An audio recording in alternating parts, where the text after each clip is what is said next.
is 11:01 and 20 seconds. So I guess we'll go ahead and get started. All right.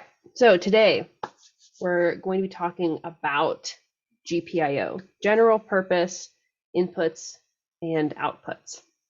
We'll go over a little bit about kind of what the definition is, how we can get it set up. I'm going to try to supply lots of examples of why and when you would use GPIO and how to program it inside of AHM as well as in Avantis and DLive as well.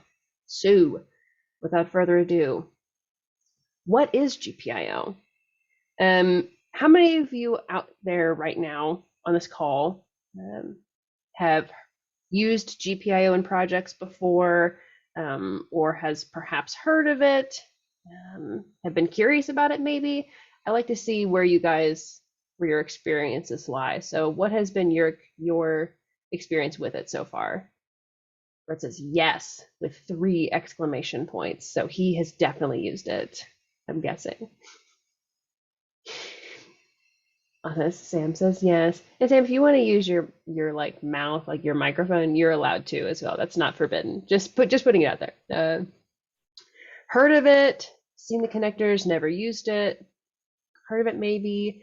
Yeah, it sounds like people have heard of GPIO. A couple have used it, but haven't had a chance to actually implement it yet. So, okay, with that in mind, GPIO in kind of the most basic form is really just what's called a logic port with a high or a low state. And sometimes some manufacturers will include a variable input and output, and the actual function of these inputs and outputs, in other words, what we are causing to happen or what we are causing to happen, is defined by how we want to use it. So when I say logic port, what I'm really saying is, in the context of Alan and Heath and how we use GPIO, is if there is a contact closure, a voltage that is happening on a port, on our GPIO, it's actually looking for or causing a voltage change on a circuit. So a lot of GPIO is found on IoT devices. IoT stands for Internet of Things. It's basically a really awesome community, or kind of almost really a vertical at this point, but a way for people to work with and design electronics and computers. They can, people make the awesomest, most nuts things ever, anywhere from like their own drones to like doorbells and sensors. They'll create like watering computers so that all of their plants in their gardens are at the exact moisture content that they need to be at all times. And like pretty much anything you could possibly think of, somebody is out there using IoT to make stuff happen. So if you're familiar with Raspberry Pis, those have GPIO on them, as well as Arduinos. If you haven't heard of either of those words, they're really affordable, cheap little devices that you can use to build your own systems with. If you're curious about electronics or interested in learning more, Raspberry Pis, which I will type here, Raspberry Pis, and Arduino Unos, it's an Italian company, they both make sensational little single board computers and widgets that you can play with. So that's IoT. But general purpose inputs is essentially waiting for a contact closure. As I said a few minutes ago, it's waiting for a circuit to be complete. And a general purpose output is closing, or sometimes opening, it depends on how we have it set up, a contact. So let's explain just a hair more. Okay, so just a quick note about electronics for those. I'm sure many of you, this is going to be a very simplified version. You've already played with this, but for those of you that either need to learn more visually, or this is your first time kind of playing with the electronic stuff, this is the general idea we're playing with. So in order for electricity to flow through a circuit or some electronic devices, like a button perhaps, there has to be a complete connection. You can almost kind of consider it a loop. So you'll see here in this little graphic, I have the button out in the off position. I have a wire going to a light bulb and a wire coming out of the light bulb, but it's not actually connected to the button. So circuits that do not have that completed loop will not be able to actually pass electricity. Electricity will not actually flow through it. But if I close that, and now I switch my button on, I'm actually closing that loop now. Electricity can flow, and in this case, my light bulb lights up. And I'll show you guys. I have a very tiny little GPIO setup here with real physical buttons, making things happen with my AHM. So when I'm clicking that button on, I am closing that electrical loop, and electricity is flowing, and I can turn a light bulb on or do any number of things. I mean, and this is essentially how everything from computers down functions, is by something turning on and something else being turned off. It's insane the scale of this once you wrap your head around it. But this is the basic idea that we're kind of working with here. So a couple of some examples where you could use GPIO in your system might be to, mute or unmute a microphone. I'm sure some of you all have seen those like gooseneck mics for corporate stuff, where they have a little push to talk button or push to unmute button. More than likely they're using GPIO in that. Or I could use it to turn on a tally light. For the uninitiated, a tally light is just a light to let talent typically know that their mic is live or on or unmuted. You could also use it to set up, like if you wanted like a studio or on air sign or in a meeting sign, you could use GPIO to get that to function. Fire and evac systems are a really, really big one. I see those being used in GPIO all the time, where a sensor gets triggered in their evac system, a contact closes, and it mutes everything in a PA and lets the emergency noises come through, that kind of scenario.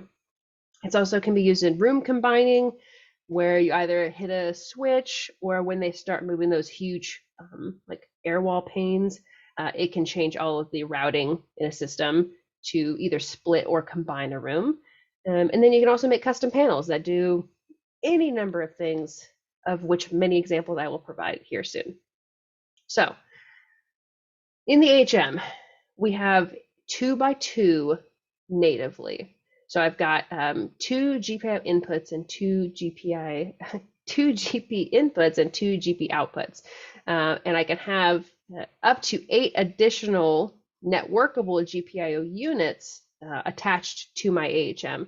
So in essence, I can have a combined total of 66 by 66 general purpose ins and outs, which is tons. I'll show you guys in just a few, like towards the end. I've got my little setup here, and I'm using the expansion, which I have also listed here, the expansion port that's 8x8 GPIO. And all I'm doing is running a cat cable from my switch with PoE over to here, and now I'm not tied to the back of my AHM. Even though it's great having these local, I didn't want to have to be building this tiny thing, which again, you will see, I didn't have to do that underneath my desk. It will make sense. But if you want to be able to, put some general purpose ins and outs at a different part of your campus or away from your rack or anything like that, we have these networkable units, and it works with DLive and with Avantis as well. So again, the Cat5e or better runs over PoE, but there's also a little DC voltage as well if you wanted to use your home power. Okay, so we've got that. Okay, so here's just like the list of stuff that we can do inside of an AHM, both as inputs and as outputs. So I have inputs listed here on the left. Let me scooch this down so I can see it. And it's a ton. I'm not going to go through every single one, but I wanted to make sure that everybody saw everything. But I want to particularly draw your attention to the preset recalls, audio playback, and IP control. So what's cool about the HM64 and its controllers in general is that on many of them, we have a press function and a release function. If we're talking about like a button, like a physical button I'm pressing, I can have one thing happen when I'm pushing the button, and I can have something else happen when I release it. So if I wanted to do preset recall, for instance, that's one of the options on an input. And as a reminder, I'll put this up here. An input, a general purpose input, and you can think to yourself, when I push this button, aka close this contact, what do I want to have happen? So when we're talking about the inputs, I can, and just read a couple of these off, I can mute an input, which is what I've programmed over here that I'll show you guys here in just a few minutes. Or I can do a really quick level up and down adjustment. But let's talk about preset recall. So with preset recall, I can actually push a button, which recalls a preset, and that preset itself may change all of the routing in my system.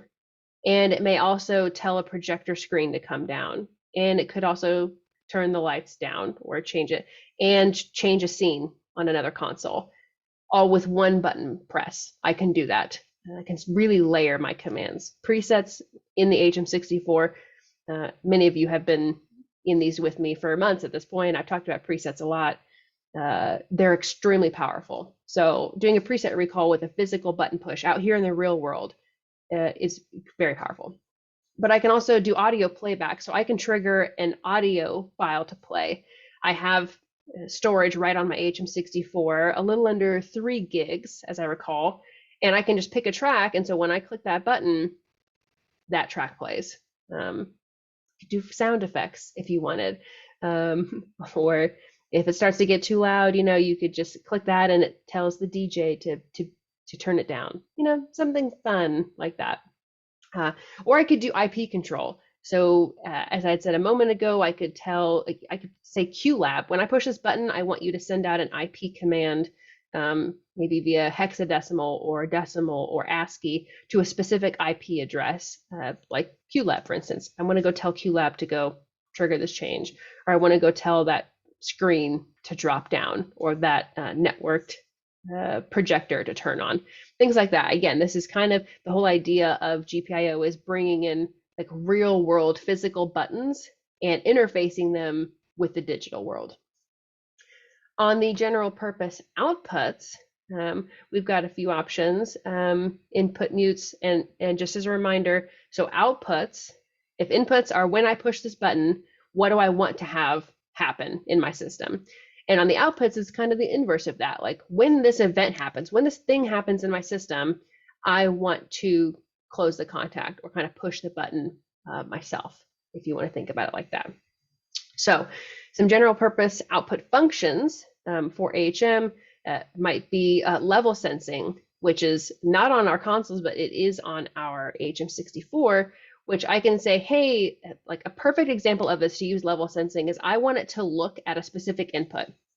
Maybe it's, the money channel, or somebody speaking, like the CEO at a corporate event. I want to do level sensing, and I want you to look at that channel, and when they get too loud, I want you to flick on this light over here or on stage, so that they can see I'm screaming or I'm talking too loud, or anything like that. A level sensing is a very creative way, again, to kind of bring take the what's happening in the system and taking into the real world. So if somebody was talking too loud, maybe I want them to have a little light come on, or I want to do the inverse, like when they are talking, and that way they know they're getting a visual cue that something's happening. When they are talking, I want that light to come on. I'm using lights and LEDs a lot because that's a very easy way for people to kind of grasp these outputs and things like that. I'm also using LEDs over here. So I could do that. I could also do those preset recalls and all the power that lies within the presets. When I recall a specific preset, I want this light to come on over here to tell them, let them know, hey, you've selected this preset and it's on and active. So that could be a couple of different, maybe you have 3 presets, a techless preset, a full tech preset, and then when you have one of those turned on, the light comes on so that the volunteer or somebody who, the staff member who may not know very much about the AV system can say, oh yeah, no, we're in the correct one because the little light that says that we're in the techless service is on. So that means we're good to go, everything's running, and we don't need to worry about it. And also an input mute, which is like, hey, this input is muted and I want to know when it is. Close that contact and let me know. let's see, got a question here. Dayward, don't you need audio playback for GPO? I mean, you don't need audio playback. I may need you to explain a little bit more. For the output, remember the output is I'm closing this contact. I'm pushing this button. I'm forcing the button push when an event happens in my system. So like when a certain preset is recalled, I want to close the contact and light up that LED. So you don't need audio. You don't need audio playback. Maybe I understand what you're saying. The actual audio is not playing through the general purpose output. It would be going out through an audio output. You're just triggering it or viewing the trigger based on the output. I hope that answers your question. Okay, on the Avantis and the D Live, Dave, if you want afterwards, after I'm done with this, we can chat more and I can see if I can explain that better for you. So on the Avantis and D Live, here are some of your options. So on the HM, as I mentioned, we can have something that happens when I press it button, and I can have something that happens when I release it. We don't have that exact same functionality on Avantis and D Live. It's just like only a press function. Like when this is closed, this happens. So general purpose input function. So I could do a tap tempo. So that's handy. I could make my own physical tap tempo button.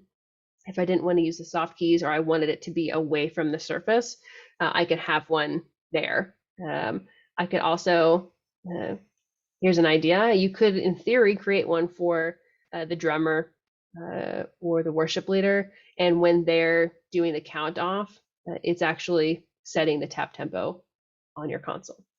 Just putting it out there. Also scene controls. So I could have dedicated buttons for scene controls. When I click this button, I want the show to go, or I want this scene rather to go, or this scene to be recalled, or next. I want scene controls with these dedicated buttons, or I could trigger a talkback.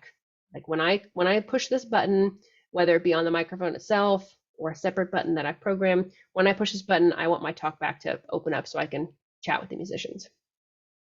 And I want to also show you some of the general purpose output functions. So when this channel is muted, I want this, we're just going to go with lights right now. When this input is muted, I want you to close the contact and light up this LED. Or when I start moving this fader, when I'm moving the fader, I want a light to come on. Or when I have this particular mix selected, I want this light to come on.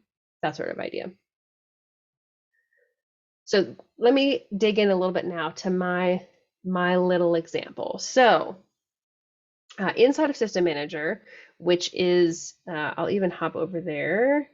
Let's see if I can show it to you all. Let's see if you're hiding over here. You are very hiding. Okay.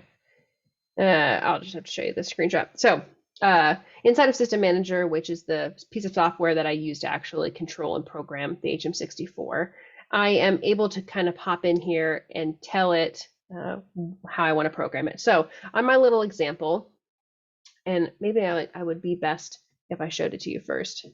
So if I do this, all right, and then I'm going to pin myself, my other camera.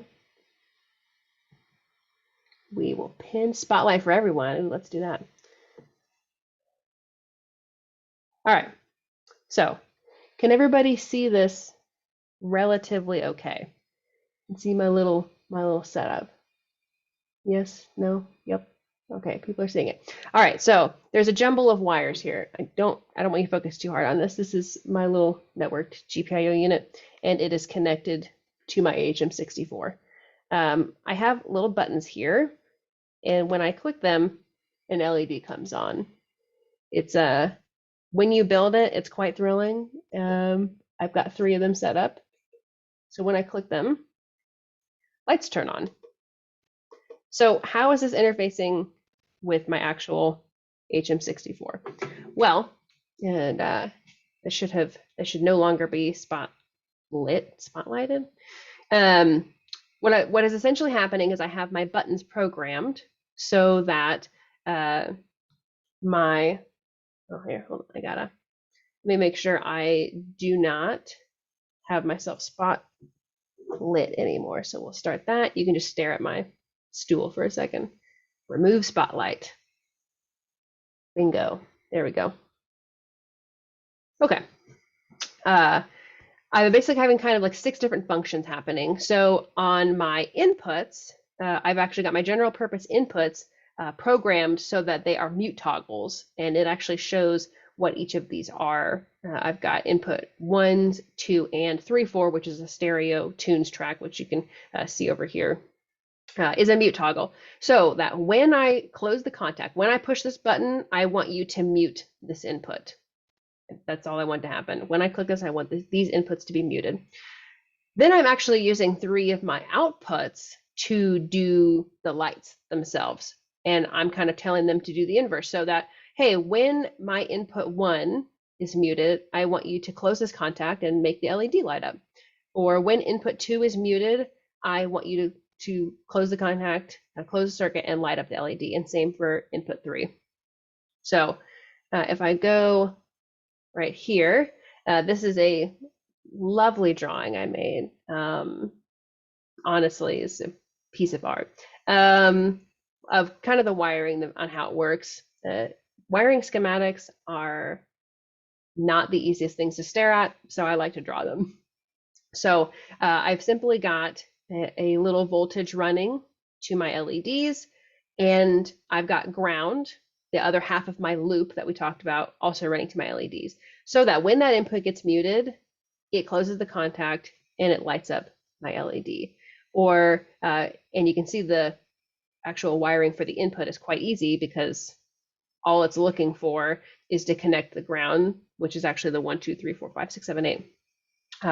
It's just looking to close that loop. So once we close the loop to, input 1, it says, oh, hey, this is closed now, so I'm going to mute this channel. Or, oh, input 2's closed, so I'm going to mute input 2.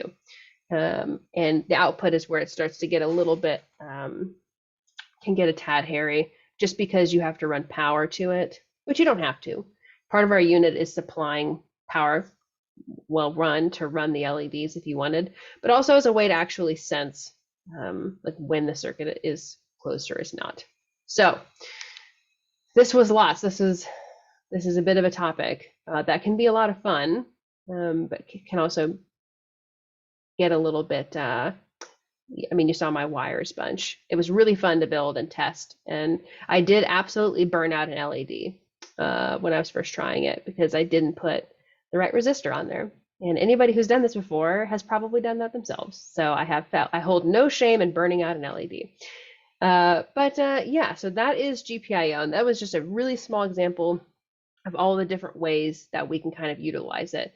But remember, in essence, the purposes of general purpose ins and outs is to allow people to have interact with a system in a physical world and the system itself. So buttons, levers, switches, and making something happen in our DSP system or on our console. It's just a way to interact with an AV system in a very specific function.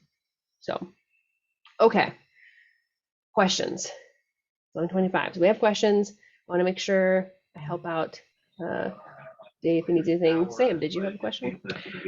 Sort of. So with the GPIO network breakout boxes, since you set up to 8 of them, I believe.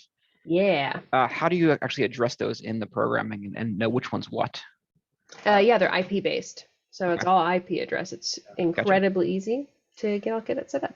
It's right under listed. So I know that you've played with HM64. So if you go into controllers, there's the unit GPIO, and then at the end there's networkable GPIO, and then you've got 8 slots. So you can it'll self-discover whatever's on the network, but you can just type in the IP address. So.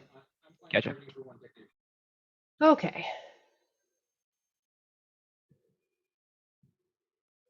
I noticed the stenciling says normally open, relay normally open.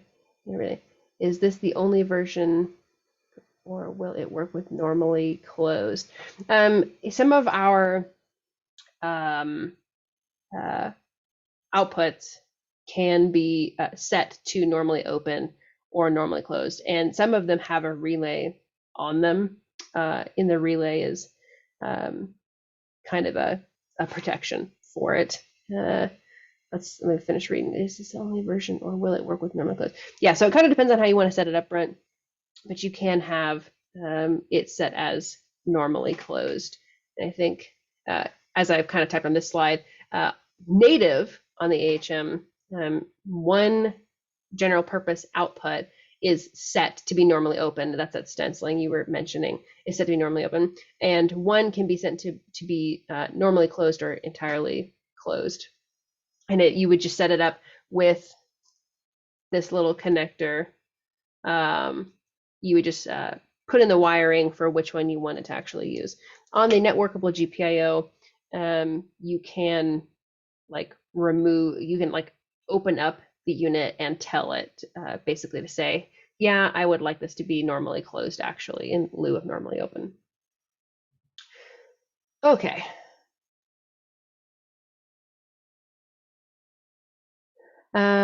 Okay, Evan asks, a couple of months ago, I tried to wire the Heath GPIO to a QSys GPIO, and then when I went to program it, I couldn't get a soft key to close a GPIO output.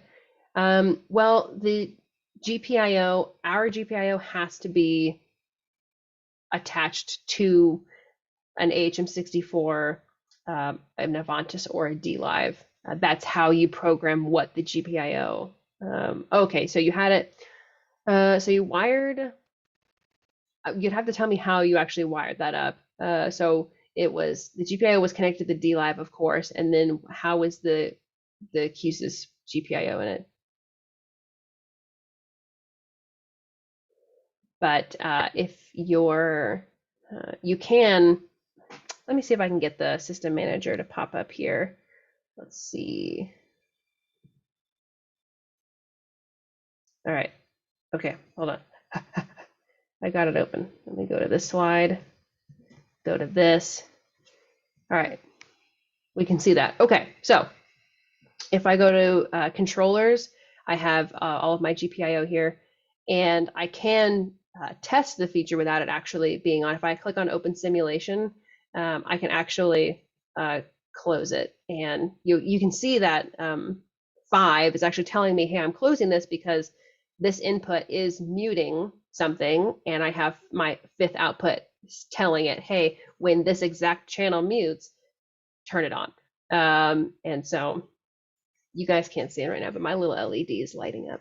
So, but it's a good way to kind of test things and make sure things are running okay. If I click this, I can go to channels. You're hiding here. Yeah, there's that mute. If I go over here, and you can tell it, you can see it's actually muting on input 1. I'll even make it gigantic. Near. Oh, I can imitate me actually closing the contact. So, gotta love simulations. You can also do the simulations on Avantis and DLive as you're programming it. So, okay, Evan continues on. So it was wired as a button input on the QSys side. Okay. So you wanted, okay, I understand. So you wanted a soft key to close, and you wanted a soft key. Well, you can use a soft key to, yeah, I don't think that you can, Evan, if I'm understanding what you're getting at, in that you want to use a soft key to close an output and have something else be happening. We'll just say an LED. I want to hit it. I want to click a soft key and it turns on this LED. Yeah, so you can't do that. You can't use a soft key, in my experience. I'll double check, and if I'm wrong, I'll mention it in my Q&A that I send out after this. I'll check it on my Avantis. But you can this, you have to like go a little like kind of ways around where that you could have a soft key. We'll just wait. You could have a soft key mute something, and then that mute state actually closes the output. You could do it that way. So a little workaround, but I'll pretty sure you can't, but I'll double check myself. I don't want to say anything. Yep, that was a work I figured out. Yep, for sure, Evan. So there's that. Okay. Any other questions? Anything you guys are curious about?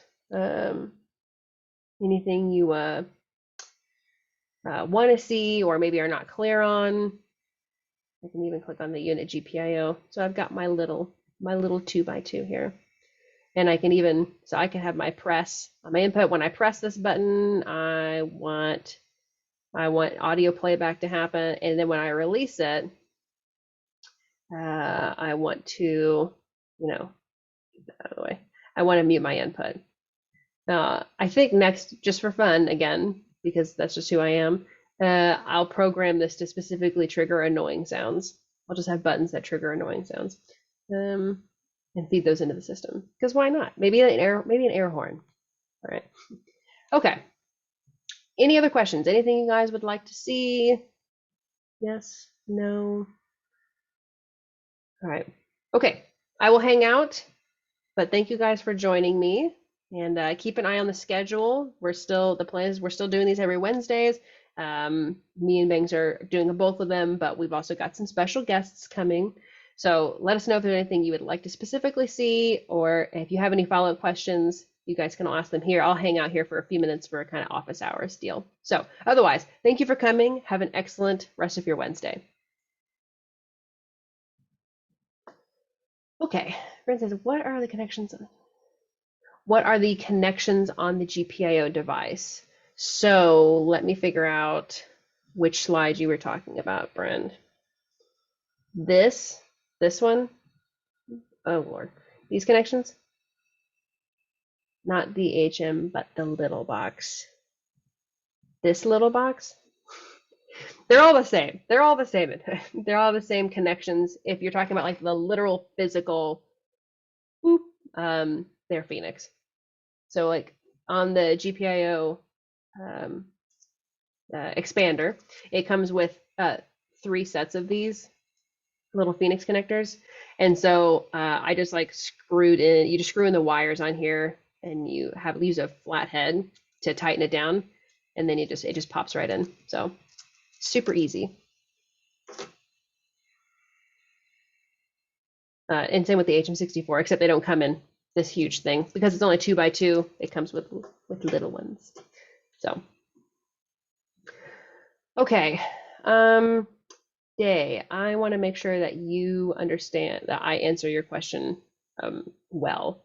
So your question was, don't you need audio playback for general purpose output? Do you mean that you are attempting to play an output over the general purpose output? Can you describe a little bit more to me kind of what you're looking to do or an example of what you're trying to do? That may help illustrate.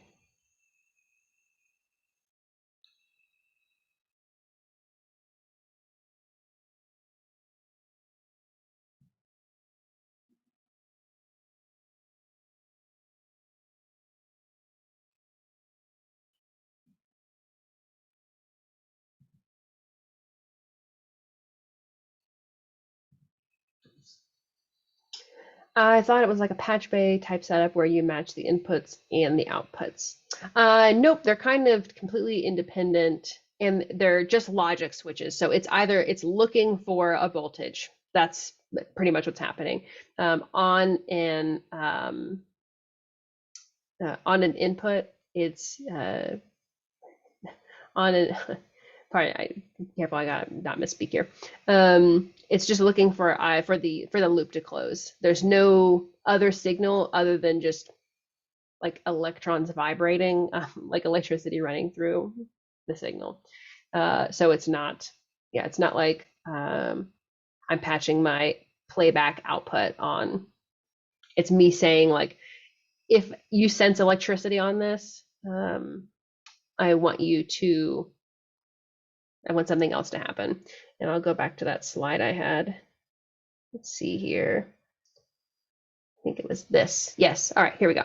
Yeah, so on the inputs, when I push the button, when I close this contact, when electricity starts flowing, I want to have one of these events happen in this drop-down menu. I want this to happen.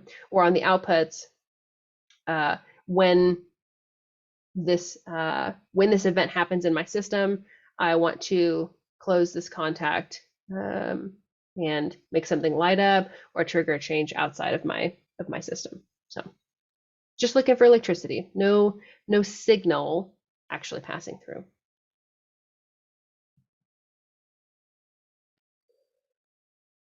Okay, any other questions? GPIO related or not, you guys are free to ask. I'll stop the recording here and you guys are free to ask anything you'd like.